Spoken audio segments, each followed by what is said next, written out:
నడిపేది. కాబట్టి అమ్మ యొక్క పాదరసమే కదా, కాబట్టి మా అమ్మే కదా అనుకో ఆ అమ్మ యొక్క పాదము కింద ఉన్న ధూళి కణంతో తయారైనటువంటి లోకాన్ని తన ఎత్తినే పెట్టుకుంటున్నట్టు శివుడు పరమిస్తారు విష్ణుమూర్తి. ఆ విష్ణుమూర్తి ఎట్ట పడుతున్నాడంటే సహస్రేణ శిరసాం అంటే సహస్రం అంటే అర్థం ఏంటండి 1000. మీరు విష్ణు సహస్రనామం లలితా సహస్రనామం 1000 పేర్లతో పిలుస్తున్నారు లలితమ్మవారిని. అంటే అమ్మకు 1000 ఉన్నాయా? 1000 ఒకటి లేవా? 1000 5 లేవా? లక్షలు వస్తాయి. కానీ లక్షకు మనకు శక్తి లేదు కాబట్టి 1000తో పరిమితం అవుతున్నాం. అంటే మనం పరిమితులం, అమ్మవారి పరిమితురాలా అనంతం.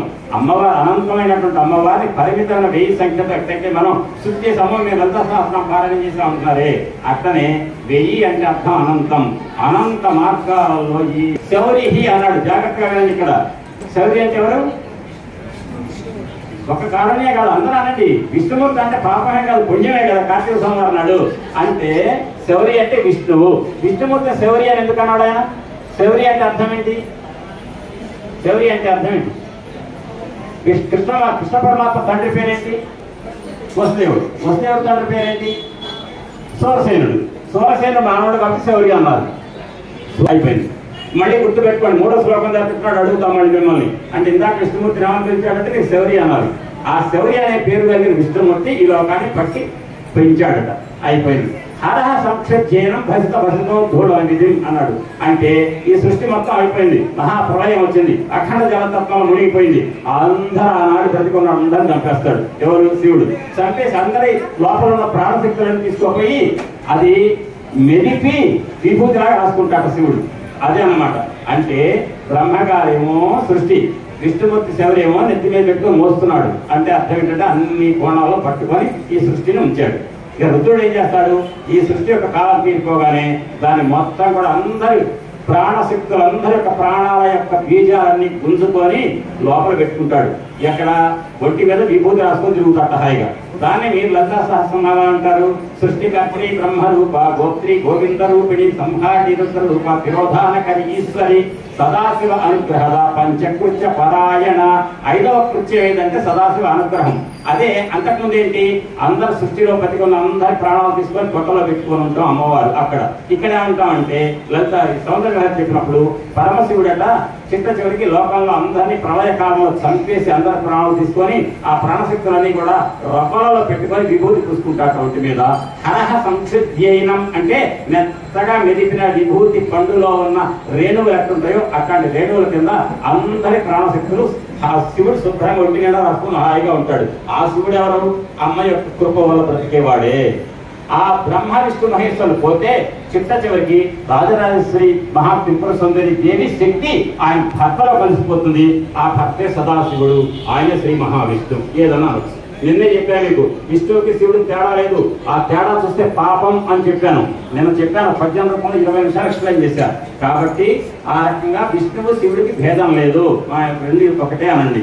ఆ రకంగా పరమాత్మ మహాప్రళయంలో అందరు ప్రాణాలు తీసుకొని తన ఒంటి మీద విభూతి రూపంలో పెట్టుకొని ఉంటాడు. సృష్టి స్థితి రాయాలైపోయి 3వ ధ్యానాలు అవిజ్ఞానాం అంతస్థిమిర మిహిరద్వీపనగరి జడానాం చైతన్య సబక మకరంద శృతిచరి దరిద్రాణాం చింతామణి గుణనిక జన్మ జలధౌ నిమగ్నానాం దంస్ర మురళి ఘోరాహస్య భవతి.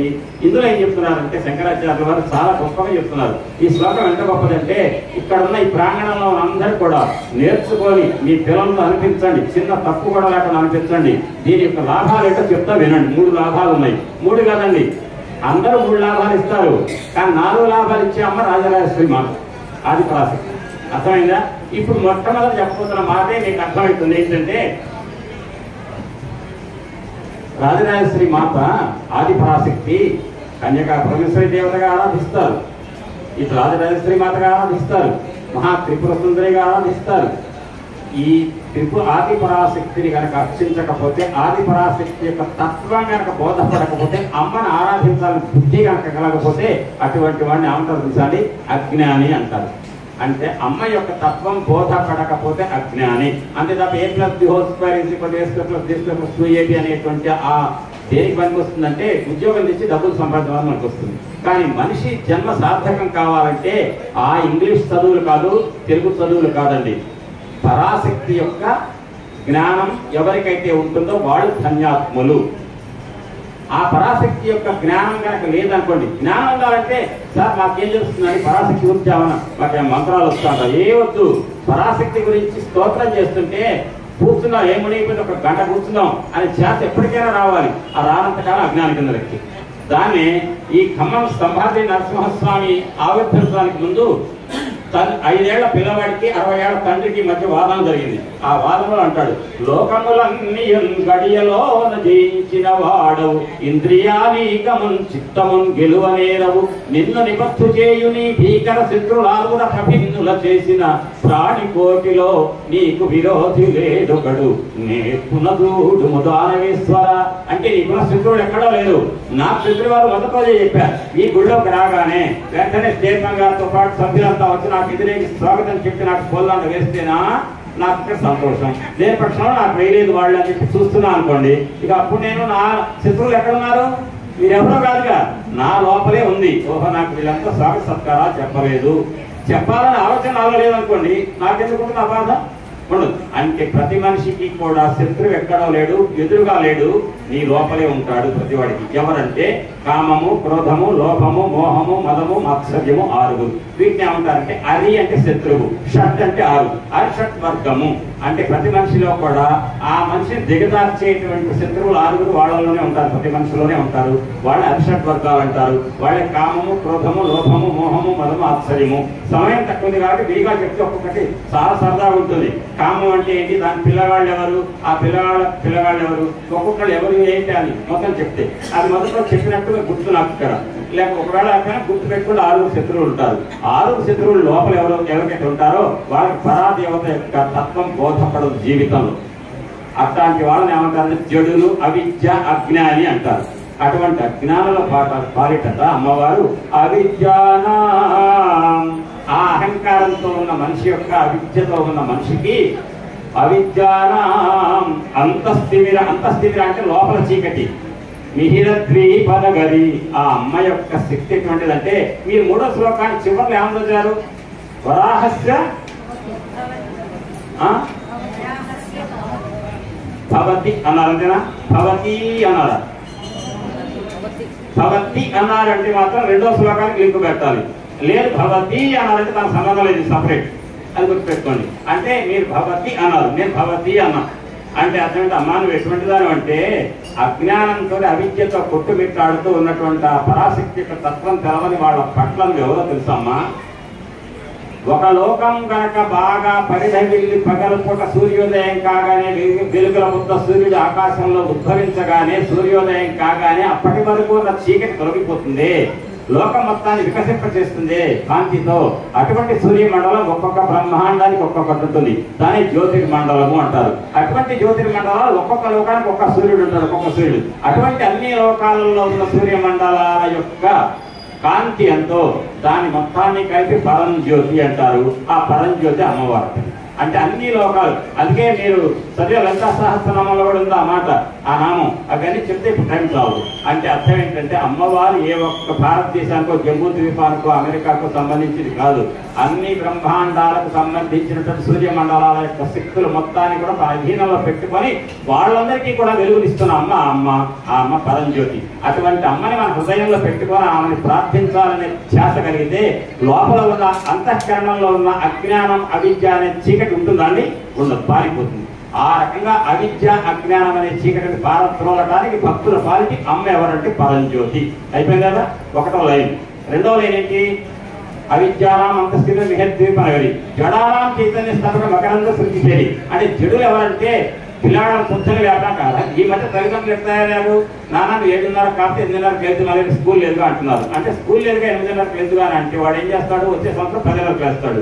అంటే ఆ రకంగా నిద్ర లేవడానికి బద్ధకం వేసి చదవరా నాయన అంటే చదువుతా అంటాం, చదువుతున్నాను కాదు చదువుతాలే, పని చెయ్యరా అంటే చేద్దాంలే అనేటువంటి లక్షణాలు ఎవరిలో ఉంటాయో వాళ్ళని జడులు అంటారు, సోమరిపోతులు అంటారు. ఆ సోమరిపోతుల గురించి మొదట్లో చెప్పుకున్నాం. అలసులు మంద బుద్ధియులు అల్పపరాయువులు ఉగ్రరోగ సంకలితులు మందభాగ్యులు సుకర్మములెంపు విద్యయజాలనెవ్వరి కలియుగ మందు మానవులు వారికి ఎయ్యది సౌఖ్యమయ్యనబడు ఏమిటి పడవునాత్మకు శాంతి ముని చెప్పవే అని అడిగారే.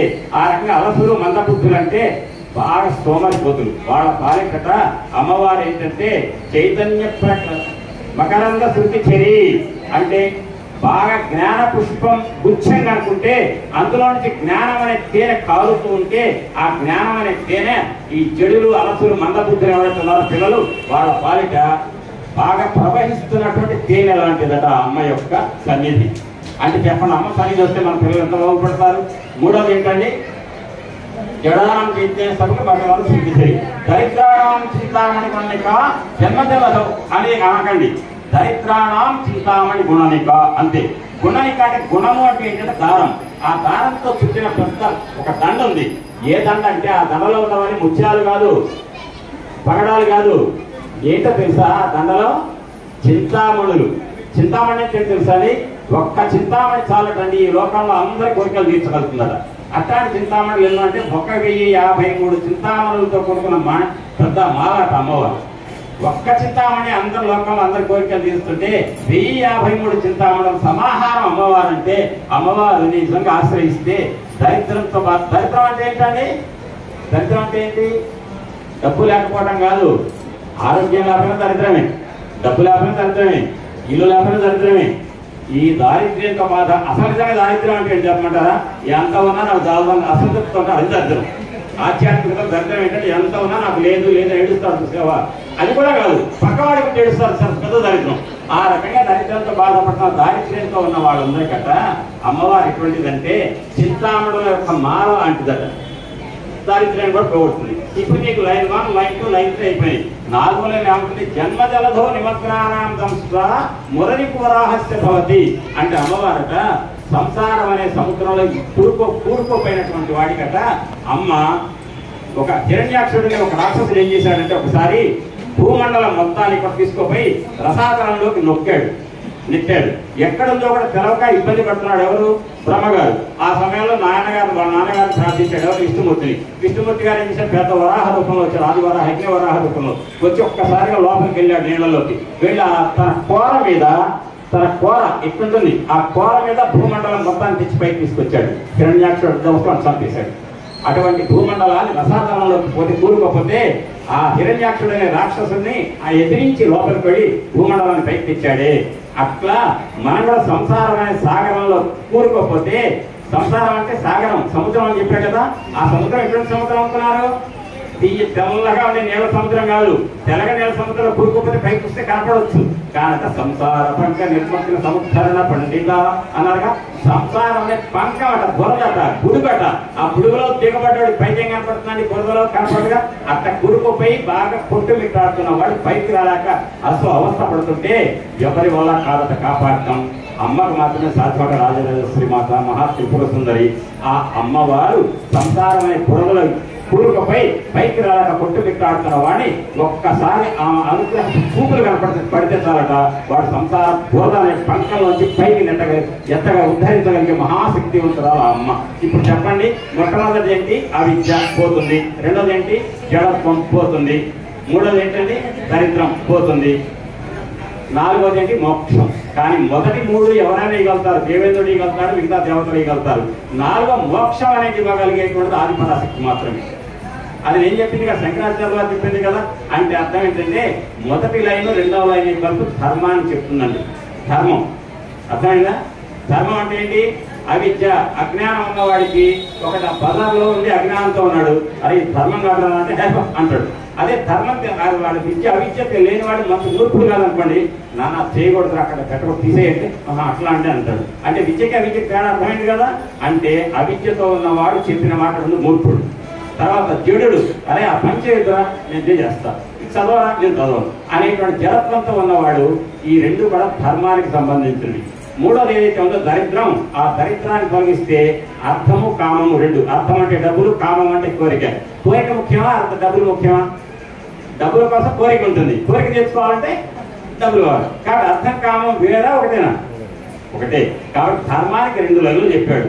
3వ లైన్లో దరిద్రాన్ని దగ్గర మాత్రం అర్థ కామాలు 2 చెప్పాడు. అంటే ధర్మము, అర్థము, కామం ఆ మూడు ధర్మం తెలుసుకున్నాం, ధర్మం ప్రకారం ప్రవర్తిస్తున్నాం, అర్థము కామం సంపాదించాం, కోరిక తీర్చుకోవడం కామాలని ధర్మబద్ధంగా, అర్థం డబ్బులు కూడా ధర్మబద్ధంగా సంపాదిస్తున్నాం. ధర్మము అర్థం కామం అంటే ధర్మం ప్రకారంగా అర్థ కామాలు సంపాదించిన దొరికేది చివరికి మోక్షం. అందులో ఏ ఒక్కటి లోపించినా దొరకదు మోక్షం. కామం కూడా అర్థం ధర్మబద్ధంగా తీర్చుకునే అవకాశాన్ని ఇస్తుంది అమ్మను ఆశ్రయిస్తే. ఈ ధర్మ అర్థ కామాలు వచ్చినప్పుడు 3 భావాలు వస్తే 4వ భావం ఆటోమేటిక్ వచ్చేస్తుంది, అది మోక్షం. ఆ రకంగా మోక్షాన్ని కూడా ఇవ్వగలిగేటువంటి మహాశక్తివంతులు అవ్వాలంటే ఆ అమ్మ, అది 3వ శ్లోకంలో ఉన్నటువంటిది.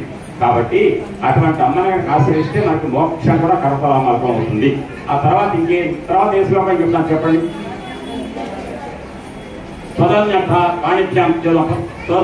పాణిభ్యాం అభయవరదో దైవతగణ త్వమేకానైవాసి ప్రకృతివరాభిజభినయా భయాక్రాంతం దాతం ఫలముఖ్యవాంచ సమధికం శరణ్యే లోకానాం తవహి చరణాదేవ నిపుణౌ. జాగ్రత్తగా వినండి ఇక్కడ, ఎందుకంటే పారాయణం కష్టపడి చేస్తున్నారు కొన్ని నెలలు బట్టి, అర్థం తెలుసుకోవాలి. ఇక్కడ ఏంటంటే దేవతల కట్ట చాలా మంది దేవతలు నేను అభయం ఇస్తా, నేను వరం ఇస్తా అని ఇట్లా చూపిస్తుంటారట. కానీ రాజరాజశ్రీ మాత మహాత్రిపుర సుందరికి నేను అభయాలు ఇస్తాను, నేను వరాలు ఇస్తాను చెప్పుకునే అవసరం లేదట అమ్మకు. ఎందుకు లేదో చెప్తున్నారు. ఏమని? తవహి చరణాదేవ నిపుణవు. అమ్మా నువ్వు అభయం ఇస్తా అంటే ముద్ర అంటే ఏంటంటే అభయ ముద్ర అంటే ఇది, వరద ముద్ర అంటే ఇది, అంతే కదా. ముద్ర అంటే ఏంటి? ఎదుటివాడు ఉదాహరణకి మీ దగ్గర ఒక మనిషి భయంతో వచ్చాడు, వెంటనే ఏమంటారు? ఇట్లా అన్నారా చెయ్యి, ఏమంటారు? కంగారు పడుతూ నేనున్నా అంటారు. ఇట్లే కానీ అంతే పైకి ఎత్తుతారా చెయ్యి అందు అంటే ఈ లెవెల్ వరకు చెయ్యి ఎత్తేసి తల పైకి కింద కాడిచ్చి నీకు కంగారు పడుతూ నీకేం లేదు నేను ఉన్నానని చెప్తారు అభయం. అదే పెద్ద మనిషి ఎవరిని వచ్చారు వెంటనే ఏమంటారు? ఇది చేయాలి కదా. పెద్ద మనిషి వస్తే చేస్తారు, గురువు గారు వస్తాయి అంటే ఆటోమేటిక్గా వద్దంటే మీ చేతిలో ఉన్న చేతులు, మీ శరీరంలో ఉన్న చేతులు అనే భాగం ఇట్లా వచ్చేస్తాయి, అంతే తప్ప ఒక్కసారి ఇట్లయితే అంటారు కదా. అంటే పెద్దవాడికి కనపడగానే నమస్కారం ముద్రట చూపిస్తారు. ఐక్యత వర్ధిల్లాలి చెప్పి ఉద్యమాలు చేస్తుంటారు. ఐక్యత వర్ధిల్లాలనే వాళ్ళు ఇట్లా పెడతారా? ఇట్లా పెడతారు, ఏదో ఈ తోటలో పిడికి బిగిస్తారు. అంటే వాళ్ళ యొక్క మనసులో ఉన్న భావాలకు తగ్గట్టుగా, ఎదుట జరిగే సంఘటనలు తగ్గట్టుగా వాళ్ళ శరీర అవయవాలలో వచ్చేటువంటి అంగాలలో వచ్చేటువంటి భంగిమ ఏదైతుందో ఆ భంగిమని ముద్ర అంటారు. దేవతలకు ఈ ముద్ర అభయం, ఈ ముద్ర వరద. ఏంటి వరద అంటే అర్థం ఏంటంటే దేవతలంతా కూడా మా అందరి కరుణతో మనకు పైనుంచి కింద కురిపిస్తారు. వర్షాన్ని కురిపించినా, అదృష్టాన్ని కురిపించినా. ఎందుకంటే దేవతలు మనకు కింద ఉంటారా పైన ఉంటారా? పైన ఉంటారు. పైన ఉన్నవాడు ఇంత కురిపిస్తారు మన మీద. ఇక ఇక్కడికి వచ్చిన తర్వాత భూలోకంలో ఉన్నటువంటి కోరికలన్నీ మనకేం కావాలి? మాకు మోక్షం కావాలని ఒక్కళ్ళు అడగరు. మాకు ఇది కలిసి రావాలి, ఈ పదవిలో కావాలంటారు, ఈ ప్లాట్ కావాలంటారు, ఈ ఫ్లాట్ కావాలంటారు, ఈ కోరికలే ఉంటాయి తప్ప నాకు మోక్షం కావాలని కోరే వాళ్ళైతే అంత తొందరగా అయితే ఉండరు. కానీ అమ్మవారట ఆమెను ఆశ్రయిస్తే త్వదన్యపాణిభ్యాం అభయవరదో దైవతగణ త్వమేకా నైవాసి ప్రకృతివరాభిజభినయ అన్నారు. అంటే అమ్మ మిగతా దేవతలంతా కూడా అభయముద్ర వరద ముద్ర పెట్టుకొని చూడాలి, నువ్వు ఈ ముద్రలు పెట్టుకొని ఈ షోపుటప్పుడు అక్కర్లేదమ్మా నీకు అంటారు శంకరాచార్యులు. ఎందుకంటే అభయం కానీ వరద కానీ ఇవ్వాలంటే ఇట్లా పెడితే వరద అంటే అర్థం ఏంటంటే ఈ లోకంలో ఉన్న కోరికలన్నీ తీర్చుకోండి. తీర్చుకున్నారు, 80 ఏళ్ళు వయసు అయిపోయింది, నీ కాలం తీరింది, పైకి వెళ్ళాలి. పై లోకానికి వెళ్ళేటప్పుడు స్వర్గం దాకపోయి అయితే ఉపయోగం లేదు. త్రివిష్టపదం సులభం లభంతే అంటారు శంకరాచార్యులు కనకధార శాస్త్రంలో. అంటే స్వర్గలోకం కోరుకున్నారనుకోండి, ఆ స్వర్గంలో ఉన్న దేవతలకు మార్గం లేదట. మళ్ళీ భూలోకంలోకి వచ్చి పడి మళ్ళీ సోదరులను సోద పారాయణ చేసి మోక్షం పొందాలట. అంటే మనిషి మోక్షం పొందగలుగుతారు తప్ప దేవతలు మోక్షం పొందలేరు. గుర్తుపెట్టుకోండి, దేవతలు మోక్షం పొందాలంటే దేవతలు చేసిన పుణ్యం యొక్క ఫలితాన్ని స్వర్గంలో అనుభవించి మళ్ళీ భూలోకాల్లోకి వచ్చి మానవ జన్మెత్తి మానవ జన్మగా మళ్ళీ రాజరాజేశ్వరి గుడి కన్యకాపరమేశ్వరి గుడికి వెళ్ళాలి, స్తోత్రపారాయణం చేయాలి, అప్పుడే మోక్షం దొరుకుతుందట. కాబట్టి మోక్షం దొరికే దేవతలుగా మనిషిగా తొందరగా మానవుడికి. కాబట్టి మానవ లోకంలో ఉన్న సుఖాలన్నీ అనుభవించారు. ఇట్లా వరద ఆ తర్వాత అమ్మ నేనైతే ధర్మబద్ధంగా స్తోత్రపారాయణ చేశాను, నిన్నైతే అనుభవం నీ యొక్క వైభవాన్ని నేనైతే మనస్ఫూర్తిగా నేను స్థుతించా అంటే అమ్మట ఇట్లా చూపిస్తుందట. అంటే అర్థం ఏంటంటే పైలోకాలంలోకి వెళ్ళా లోకం ఏదైతే 14 భువనాల పైన ఉందో మణిద్వీపంలో ఏదైతే ఉందో అమ్మ, ఆ అమ్మ యొక్క చరణాల దగ్గరికి వెళ్ళేటువంటి స్థితిని అనుగ్రహిస్తుందట. దీని ఏముద్ర అన్నారండి? అభయం. అభయం అంటే ఏం తెలుసా? అమ్మలో కలిసిపోయే ముందు వరకు కూడా భయం ఉంటుందట. మళ్ళీ పుడతానేమో, మళ్ళీ పుట్టి మనిషిగా పుడతాను, ఏ జంతువుగా పుడతాను, భయం ఉంటుందట.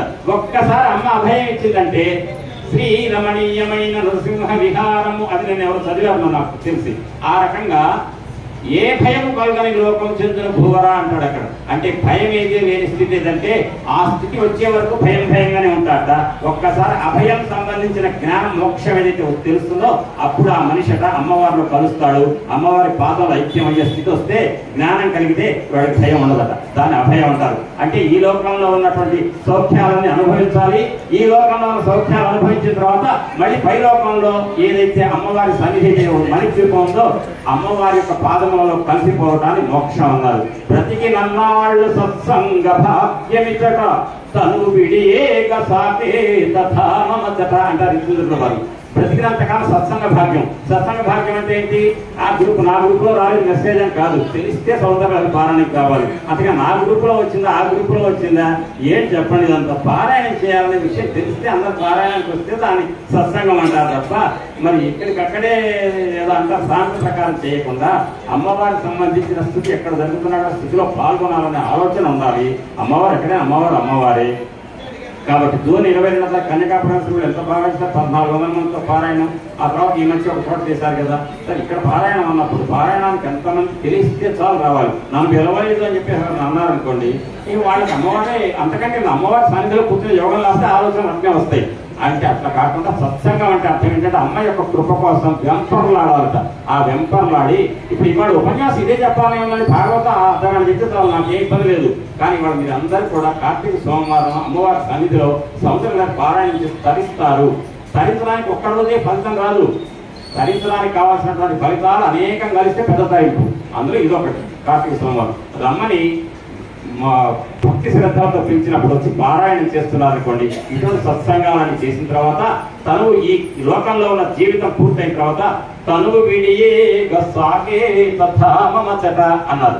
ఆ రకంగా అమ్మ వరదము తెచ్చి లోకంలో ఉన్న సుఖాలను అనుభవించేట్టు చేసి ఐహిక సుఖాలు పరలోక సుఖాలు. పరలోకం అంటే ఏదని మళ్ళీ పరలోకం అంటే స్వర్గలోకం. స్వర్గలోక సుఖాలను ఉపయోగం లేదు. స్వర్గలోకంలో పోయిన వాడు ఏం కావాలి? భూలోకంలో. అంటే ఇహలోక సుఖం పరలోక సుఖం మొత్తం అయిన తర్వాత పరలోకానికి పైన ఉంటుంది మహిమోన్నత మందురూపము మంత్రశ్రీ మహిమాలయ మణిద్వీపము అన్నారే. ఆ మణిద్వీపంలో ఉన్న అమ్మవారి పాదాలలో ఐక్యం కావడం దాన్ని మోక్షం అంటారు. అటువంటి మోక్ష సామ్రాజ్యాన్ని పొందడానికి తగిన స్థితి రావడం అంటే అభయం. ఈ రెండు కూడా తవ చరణావేవ నిపుణవు. అమ్మా నీ పాదాలకే సమర్థత ఉండగా నువ్వు ప్రచారాలు చేసుకో మార్కెటింగ్ చేసుకుంటూ ఈ చెయ్యి ఇట్లా ఈ చెయ్యి ఇట్లా పెట్టుకోవాల్సిన అవసరం నీకు లేదు. మిగతా దేవతలకు పదమ్య పాణిభ్యాం అభయవరదో దైవత గణ. మిగిలిన దేవతలకు ఉంది ఆ గత్యంతరం, ఆ గతి వాళ్ళకుంది. కానీ అమ్మ నువ్వెవరివమ్మా? ఆ దేవతలకే దేవతలు నువ్వు పరాభట్టాలిక. నీకు నీ పాదాలకే అనుగ్రహించే శక్తి ఉండగా చిరుతలలో ముద్రలు చూపించుకోవాల్సిన అగత్యం నీకు లేదు అని ఆ శ్లోకానికి అర్థం. అంటే ఇప్పుడు అమ్మవారిని ఆశ్రయిస్తే అమ్మవారికి ఇక్కడ నమస్కారం పెట్టినప్పుడు కిరీటం ఎంత ఉందో చూస్తారా? ఏం చూస్తారు? పాదాలు. అమ్మవారి పాదాలకి ఆ శక్తి సమర్థత ఉంది. ఆ రకంగా అభయ వరద ముద్రలతో అమ్మవారు చూపించవలసిన అగత్యం లేదు. ఎందుకంటే ఆ పాదాలకే మనం రక్షించేటువంటి మా ఇల్లు. హరిత్వాం ఆరాధ్య ప్రాతజన సౌభాగ్య జననీ పురాణారీ భూత్వా పురవిక్మక్షోభమనయతు స్వరోపిత్వాం నత్వా రతినయన లేహ్యేన వపుషా. రతినయన లేహ్యేన వపుషా. వినండి, లేహ్యం అంటున్నాడు. లేహ్యం అంటే ఏంటి తెలుసా అండి? ఆయుర్వేద మంది చేతి బలదాన్ని మీకు నోట్లో వేసుకొని నీళ్ళు పోసుకుంటే పోసుకుంటారా? పోసుకోరు. మధ్యలో తాగమంటే కాస్త ఓకే. దాని కనుక తేనెలో కనిపించారనుకోండి కాస్త పెట్టి అంటారు. ఎందుకు? నాకొచ్చని. ఆ నాకేటప్పుడు ఉన్నటువంటి పదార్థం ఏదైతే ఉంటుందో లిక్విడ్ ఉంటుందో దాన్ని లేహ్యము అంటారు. తెలుసుగా మీకు లేహ్యం ఏది? నరసింహ లేహ్యం, ఇంకేదో చవప్రాస లేహ్యం, ఆయుర్వేద మందులు చూశారు కదా. ఆ లేహ్యం అంటే ఇక్కడ ఎందుకు పెట్టారు? శంకరాచార్యులు అన్నమాట. చూడండి, లేహ్యేన వపుష మునీనాం అప్యంతః ప్రభవతి మోహాయ మహతాం. అంటే అర్థం ఏంటండి? జాగ్రత్తగా వినండి. ఇక్కడ అమ్మవారు ఆమె యొక్క వైభవం ఏంటంటే, అమ్మా నిన్ను హరిగారు అంటే శ్రీ మహావిష్ణువు ప్రార్థించాడమ్మా, ఉపాసించాడమ్మా. ఉపాసించి ఆ హరి శ్రీ మహావిష్ణువు ఏమయ్యాట? ఒక స్త్రీగా మారాట. ఏమండి? అమ్మవారిని ఉద్దేశించి ఉపాసన చేసిన మగవాడు ఆడదిగా అయిపోయాడు అంటే అర్థం ఏంటి? ఆయన ఫలితం ఆయనకు తపస్సు ఏమైనట్టు చెడినట్టే కదా, అంతేగా. ఏమన్నా అమ్మవారిని గురించి ఉపాసన చేసినప్పుడు అమ్మవారిగా మారితే మగవాడు మారినా ఆడవాళ్ళు ఆడగా మారక్కర్లే. కాబట్టి శ్రీ మహావిష్ణువు అమ్మవారిని హరి స్వాం ఆరాధ్య ప్రణతి జన సౌభాగ్య జననీ, అంతేనా? ప్రణతి అంటే త్రికణ శుద్ధిగా నమస్కరించి అమ్మా నిన్ను శ్రీ మహావిష్ణువు ఉపాసించాడు. ఉపాసించి ఏం చేశాడు? పురారి భూత్వ పురరిపుమపి శోభమనయత్ అంటే నేను నాకు వచ్చిన మీతో అనిపిస్తే మీరు వింటారని. పురారి భూత్వ పురరిపుమపి శోభమనయత్. ఆయన ఏం చేశాడంటే ఇద్దరు పెద్ద మనుషులు అక్కడ తండ్రి కొడుకుని జాగ్రత్తగా గమనించండి. ఇక్కడ ఈ శ్లోకం ఎంత గొప్పది ఉందంటే ఇక్కడే ఉందంటే ఒక బీజాక్షరం గురించి చెప్తున్నాను వినండి. హరిస్వాం ఆరాధ్య ప్రణత జన సౌభాగ్య జనని. హరి గమనించారా? హరి ప్రణత జన సౌభాగ్య జన నీ ఈం చివరిలో ఏముంది? మొదట ఏముంది? హరి. హరి ఈం కాబట్టి ఏమొస్తుంది? హరీం హరీం హ్రీం. ఆ హ్రీం అంటే ఏంటో తెలుసా అండి? భువనేశ్వరి బీజం, అమ్మవారి యొక్క బీజాక్షరం అన్నమాట.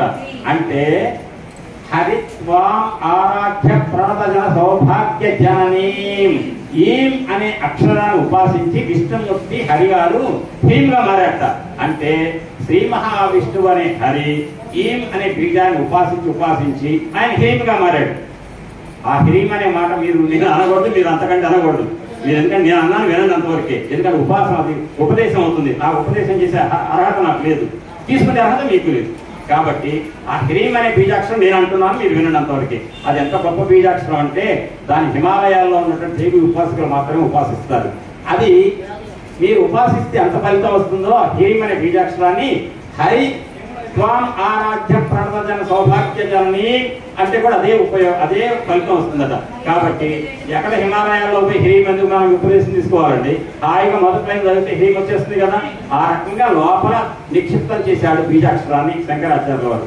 ఆ రకంగా ఈం అనే శక్తి బీజాన్ని హరి శ్రీ మహావిష్ణువు ఉపాసించి హ్రీంగా మారాడు. అంటే ఒక స్త్రీగా మారాడు. ఎప్పుడు? పురా, ఒకప్పుడు ఎప్పుడో. పురా నారీ భూత్వ పురరిపుమపి క్షోభమనయత్. ఏం చేశాడంటే పురరిపుమపి అంటే పురరిపుడు అంటే త్రిపురాసురుడిని చంపినవాడు ఎవరండి? శివుడు. ఆ శివుడు ఎటువంటి వాడు? మామూలు వాడు కాదండి ఆయన. శివుడు ఎటువంటి వాడు అంటే 3 పురాలు ఉన్నాయి. మీకు కార్తీక పౌర్ణమి రోజు చెప్తారు ఆ కథ. ఎవరు అంటే 3 పురాలు ఇట్లా త్రికోణాకృతిలో ఉంటారు 3 అనుమానులు. ఆ 3 బ్రహ్మగారి నుంచి వరం తీసుకున్నారు. ఏంటంటే మాకు సావు ఉండకూడదు. అరే నేను సాగు లేకుండా ఇవ్వలేను రా వ్రతం, అది వరం అంటే. అయితే ఓకే, మేము 3 కూడా ఒకే లైన్లోకి వచ్చినప్పుడు ఒక్క బాణంతో కొడితే చచ్చిపోవాలి, అది తప్ప మిగిలిన సమయాల్లో మాకు సాగు ఉండకూడదు అని వరం తీసుకున్నారు ఆ 3. అప్పుడు ఏం చేశాడంటే శ్రీ మహావిష్ణువు ఒక చేయకూడదు పని చేశాడు. చేసి ఈ 3 ఒకే లైన్లోకి వచ్చారు. శ్రీ మహావిష్ణువు బాణం కింద వెళ్ళిపోయాడు, కొట్టేశాడు, అయిపోయి చచ్చిపోయాడు 3. అంటే త్రిపురాలు అనేటువంటి 3 అన్నదమ్ములు చాలా శక్తివంతమైనటువంటి రాక్షసులు. ఎవరు వాళ్ళని చంపలేరు. అటువంటి వాళ్ళని చంపిన వాడు ఎవరంటే పరమేశ్వరుడు. ఆ పరమేశ్వరుడు చేతి గుండా విడవబడిన బాణం ఎవరంటే శ్రీ మహావిష్ణువు. బాణం కింద ఉన్నాడు. ఇంకా సమయం లేదు కాబట్టి గుర్తుపెట్టుకోండి, విడిచింది బాణం ఎవరు? పరమేశ్వరుడు. బాణం రూపంలో వెళ్ళిన ఆయన ఎవరు? విష్ణువు. ఆ విష్ణుమూర్తి వెళ్ళాడు, త్రిపురాసురుడు 3 చంపేశాడు. ఆ త్రిపురాసురుడైన 3 రాక్షసులు తగలబెట్టిన వాడు, దగ్ధం చేసిన వాడు ఎవరైతే ఉన్నాడో ఆయన తేలిగ్గా లొంగుతాడు అందానికి. ఈ లోకంలో ఉన్న అందాల దగ్గరికి చిదరు నిలబడితే ఆయన లెక్క చేయడు. అసలు అందాన్ని ఏమాత్రం లెక్క చేయని వాడు ఎవరంటే పరమేశ్వరుడు. కానీ ఆయనకు అదృష్టం ఏంటంటే లోకంలో అందగతే ఆయన భార్య. ఎవరు? రాజరాజేశ్వరి మాత ఎవరంటే పరమేశ్వరుడు భార్య. అది మీరు అరాళై స్వభావ్య అళికల వస శ్రీభిరకై పరితం దేవక్రం పరిహసతి పంకేరుచిం దరస్మేరే యస్మిన్ దశరథ కింజల్క రుచిరే దరస్మేరే కింజల్క రుచిరే సుగంధం మాధ్యంతి స్మరదహన చక్షుర్ మధురిహ అని చదివారు కదా ఇందాక. అందులో అర్థం ఏంటంటే అమ్మవారు అందం చూస్తుంటే పరమేశ్వరుడట మోహంలో పడిపోయి తల తిప్పుకోలేకుండా నేను చూస్తుండిపోతాడట. అంటే అమ్మవారు అందానికి దాసుడైపోయాడు పరమేశ్వరుడు. ఆ రకంగా ఈ లోకంలో పరమేశ్వరుడిని దాసుడుగా కదలకుండా తల నిటారుగా అక్కడే ఉంచుతూ తిప్పడానికి కూడా అవకాశం ఇవ్వకుండా తన అందంతో కొట్టేసింది. ఆయన్ని వశపరుచుకున్నాను ఎవరు? రాజరాజేశ్వరి మాత, త్రిపుర సుందరి. ఈ త్రిపుర సుందరి మాత అందానికి మాత్రమే లొంగిపోయాడు తప్ప కానీ పార్వతీదేవికి పెళ్లి కాలేదు. శివుడి భార్య సతీదేవి మాత్రం చచ్చిపోయింది యోగాగ్నిలో. అప్పుడు శివుడికి పార్వతి నుంచి పెళ్లి చేయాలని చెప్పి సప్తర్షులు వెళ్ళారు. వీళ్ళు ఏం చేశారు, మన్మధుడు, అరే మన్మధ కాస్త వెళ్ళరా, తపస్సు చేసుకుంటున్నాడు కదా శివుడు, ఆయన తపస్సు వేషాలు నువ్వు వేస్తే శివుడిలో కాస్త కామ ప్రలోభాలు, కామ ప్రేరితం కలుగుతుంది, అప్పుడు ఆ శివుడు నాకు భార్య కావాలంటాడు, పార్వతీని చేద్దాం అన్నారు. వెళ్ళి మన్మధుడు అక్కడ ఏదో చేద్దామని చూసే లోపల శివుడి యొక్క అగ్ని నేత్రం తెరిచి అందులో తగ్గిపోయి మన్మధుడిని బుక్ చేసింది. మన్మధుడి కంటే అందగాడు ఎవరున్నారండి లోకంలో? అంత అందగాడని మన్మధుడినే కాల్ చేశాడు పరమేశ్వరుడు. ఇంకా ఏదైనా అందాన్ని ఎర్రగా పెడితే పరమేశ్వరుడు ఊరుకుంటాడా? ఊరుకోడు. అట్లాంటి పరమేశ్వరుడిని ఈ విష్ణువు అమ్మవారిని ఆరాధించడం ద్వారా, ఈమెనే బీజాక్షరాన్ని ఉపాసించడం ద్వారా హ్రీం అనే మోహిని రూపంలోకి వచ్చి జగన్మోహిని రూపంలోకి వచ్చాడు. జగన్మోహిని కాదు, జగన్మోహిని అనగానే పాలిండ్లపై నున్నపై జారించి మెల్లన చక్కనొత్తు తడుకు తల్కని గండ పలకంబులయించు తొలయించి కింగేలను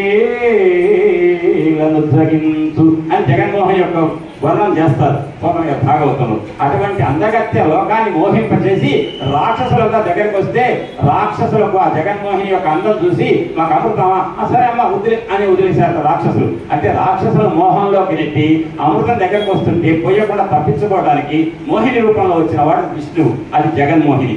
కానీ ఈ పరమేశ్వరుడు అటండి ఆ క్షీరసాగర మథనం కథ అంతా అయిన తర్వాత విష్ణుమూర్తి దగ్గరికి వెళ్ళాడట. వైకుంఠానికి వెళ్ళి విష్ణుమూర్తి గారు బావగారు ఏంటో మొన్న మీరు హారాహ భక్షణం చేశాను కదా నేను, ఆ తర్వాత మీరు జగన్మోహినిగా వచ్చారట కదా, రాక్షసులందరినీ కూడా మాయలో పడేశారట కదా, ఈమె అందంగా ఉన్నారు కదా మీరంటే సిగ్గుపడ్డాట శ్రీ మహావిష్ణు. సిగ్గుపడితే కాదు ఒక్కసారి నాకు ఆ మోహిని రూపం చూపించరా అని అడిగాట. ఎవరు? విష్ణువు. విష్ణువేనా? శివుడు ఎవరిని అడిగాడు? విష్ణు. అప్పుడు విష్ణు సిగ్గుపడ్డాడు మాయమైపోయాడు. మోహిని రూపం చూపిస్తామంటే మాయ సిగ్గుపడ్డాడు ఏంటి మా బావగారు అనుకొని ఆలోచిస్తున్నాడు. ఈ లోపల బయట గజాల సత్యం పడిందట. ఈ ఎంత గజాల సత్యం పడుతున్నా బయటికి వెళ్ళాట. అందగట్టి ఉందట. ఈ లోకం మొత్తాన్ని శివుడే ఆ మోహం పడిపోయాట ఆ అందం చూసి. మన్మధుడిని పుగి చేసినటువంటి శివుడు ఆ అందం చూసి మోహంలో పడిపోయాట. ఎవరంటే శివమోహిని అని, ఆమె విష్ణుమూర్తి. అట్లా ఎట్లొచ్చాడంటే ఈ అనే బీజాక్షరాన్ని ఉపాసించినటువంటి విష్ణుమూర్తి శివమోహినిగా వచ్చి పరమేశ్వరుడికి చిత్తక్షోభ కలిగించాట. అంటే మోహ పరవశుని చేశాడు.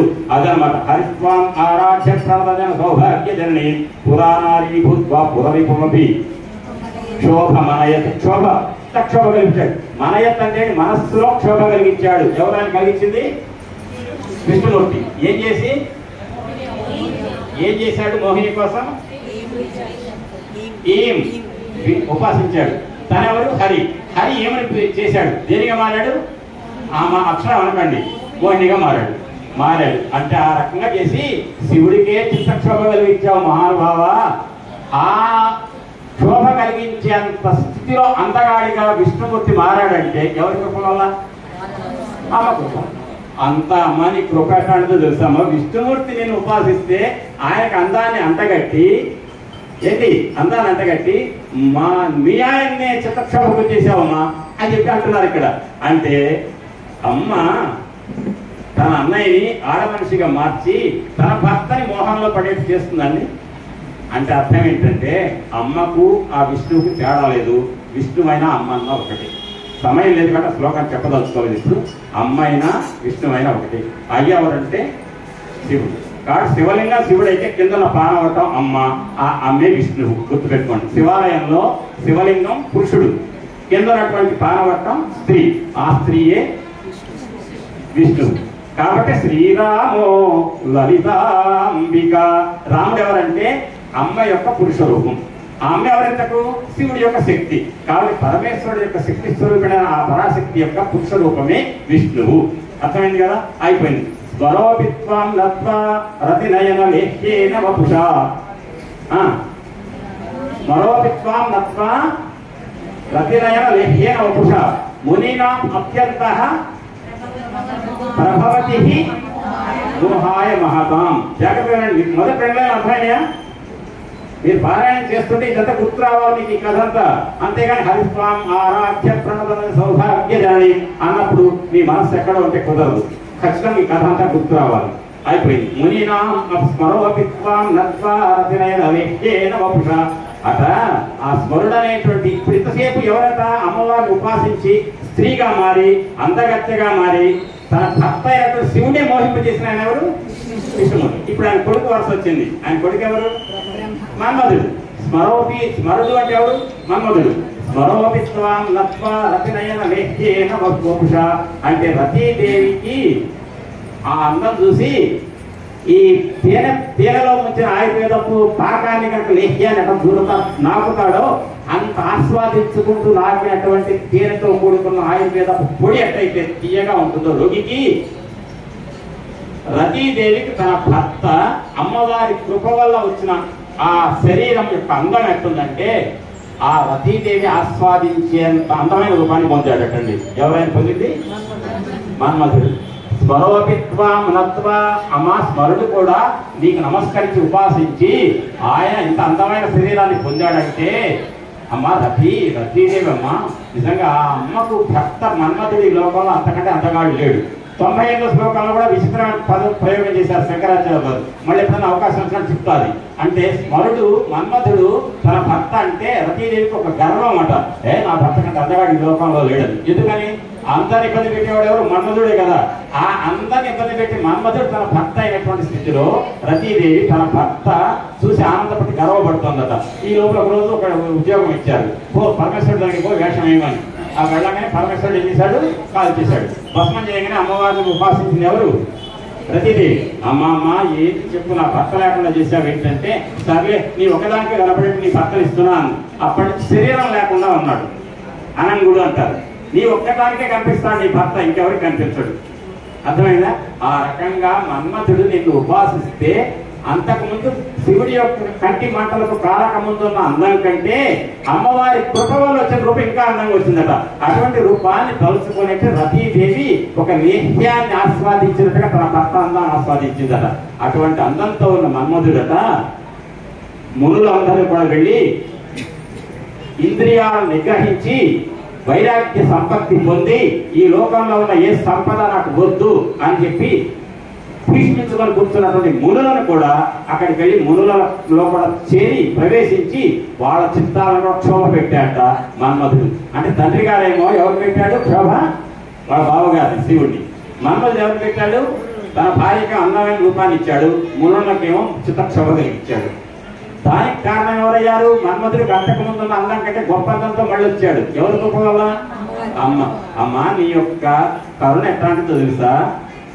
శ్రీ మహావిష్ణువు అనే బీజాక్షరాన్ని ఉపాసిస్తే అందమైన స్త్రీగా మారి నీ భర్తకే క్షోభ కలిగించిన గొప్ప స్థితి పొందడానికి ఉన్న అనుగ్రహాన్ని ఇచ్చిన దాని అమ్మ నువ్వు అని సోదరులలో మీరు సూచిస్తున్నారు అమ్మవారిని. తర్వాత మన్మధుడు అనేటువంటి శ్రీ మహావిష్ణువు కుమారుడు నీ మేనలుడు. ఆయనకు మీ ఆయన గారు కంటి మంటలతో కాల్చివేస్తే నువ్వేం చేసావు? నిన్న ఆయన భార్య వచ్చి బ్రతిమలాడితే ఆయనకి తెగి అంతకంటే అందమైన రూపాన్ని ఇచ్చి నీకు అందమైన రూపం కనపడేట్టు స్థితిని కల్పించింది అమ్మ. అంతేకాదు అటువంటి మన్మధుడు అందమైన ఆకృతితో మునులను కూడా చిత్తక్షోభ గురి చేశాడే. ఈ తండ్రి కొడుకులు ఇటువంటి స్థితిని కలిగించారంటే దానికి కారణం ఎవరో తెలుసామా? నువ్వే అని చెప్పి మీరు అంటున్నారు అమ్మని. అందులో ఆ శ్లోకంలో అయిపోయింది. ఇంకొక శ్లోకం తీసుకుంటే బాగుగంట పడుతుంది. కాబట్టి ధర్మం కాదనుకుంటున్నా చెప్పండి. నేను 9 నెలల చెప్పడం సిద్ధంగా ఉన్నా. అయితే దూరాల నుంచి వచ్చారు కాబట్టి మళ్ళీ కూడా చెప్పుకోవచ్చు.